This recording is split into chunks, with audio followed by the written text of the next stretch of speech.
On est en 2025 et il y a encore des Africains qui pensent que les Occidentaux sont arrivés à leur niveau de modernisme actuel parce qu'ils sont des génies ou par la force de leur travail acharné. Figurez-vous qu'on est au 21e siècle et qu'il y a toujours des Africains qui se laissent impressionner, voire fasciner, par ce qu'ils considèrent comme étant des prouesses occidentales, au point qu'ils n'hésitent pas de s'exclamer en attestant que le blanc est fort. Si seulement ces Africains prenaient la peine de se cultiver en dehors de tout ce qu'on leur a raconté tout au long de leur parcours académique, et si seulement ils s'informaient à d'autres sources que celles des corrompus canaux médiatiques et des livres infestés de falsifications historiques, ils seraient au courant de ceci. Déjà, l'industrialisation de l'Europe puis de l'Occident à partir du XVIIIe siècle n'aurait jamais eu lieu si ce n'était l'esclavage des Noirs, puisque c'est uniquement cela qui a permis de générer des revenus conséquents pour financer la mécanisation de l'économie esclavagiste. C'est d'ailleurs pour cela qu'en Angleterre, qui était le pionnier des révolutions industrielles,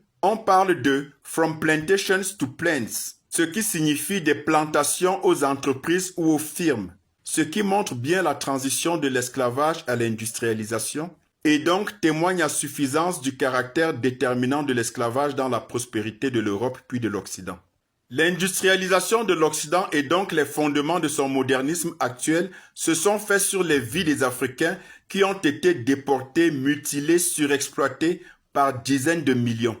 Il ne faut surtout pas perdre de vue qu'avant le XVe siècle, c'est-à-dire avant l'esclavage, l'Europe est dans une situation socio-économique absolument critique, en proie à la misère de la maladie et de la pauvreté extrême, avec le déclin de l'Empire romain d'Occident, mais aussi la fin récente de la guerre fratricide des 100 ans, ainsi que l'épidémie de peste noire qui s'achève à peine et qui a décimé les Européens par centaines de milliers. Bon nombre d'Africains ne savent par exemple pas que la plupart des infrastructures qu'ils envient à l'Occident aujourd'hui sont la conséquence du pillage des ressources africaines, aussi bien en termes de ressources naturelles que d'espèces sonnantes et trébuchantes.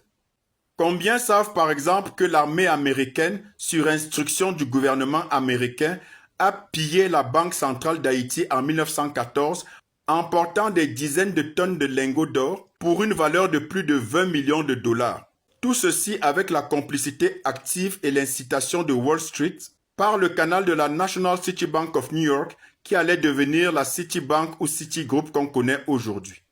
C'est ainsi que les États-Unis allaient évincer la France d'Haïti qui elle-même avait passé le temps à piller ce pays depuis plus de 100 ans en lui imposant une dette inique pour, tenez-vous tranquille, dédommager les esclavagistes français après l'abolition de l'esclavage. La France allait alors imposer à Haïti de payer une dette en guise de dédommagement de ces esclavagistes à hauteur de 150 millions de francs hors de l'époque, ce qui équivaut aujourd'hui à la rondelette somme de 560 millions de dollars. Et puisqu'Haïti n'était logiquement pas en situation de payer cette somme faramineuse, la France, dans sa bonté habituelle vis-à-vis de ses victimes, va ensuite exiger qu'Haïti emprunte de l'argent auprès des banques françaises pour payer la dette imaginaire que la France venait de lui imposer. Voilà pourquoi on a appelé cela la double dette d'Haïti vis-à-vis de la France. Ils sont forts pour crier que Haïti est le pays le plus pauvre du monde alors qu'ils sont les seuls responsables de cette situation.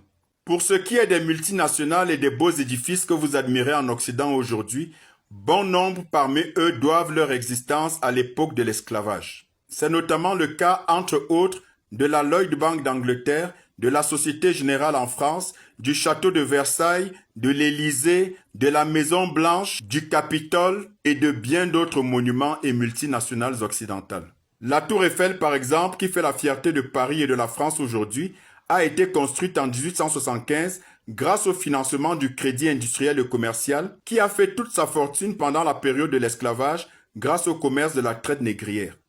Autre chose que bon nombre d'Africains ne savent malheureusement pas, c'est que l'instinct de vol inhérent au système de prédation occidental continue de sévir aujourd'hui à travers des mécanismes certes plus subtils mais non moins pernicieux et criminels, dont le plus vicieux, le plus manifeste et le plus important est indubitablement le mécanisme de la dette. La dette n'est rien d'autre que l'instrument privilégié au service d'un système de manipulation, d'asservissement et de pillage savamment élaboré qui continue de répandre la pauvreté partout en Afrique.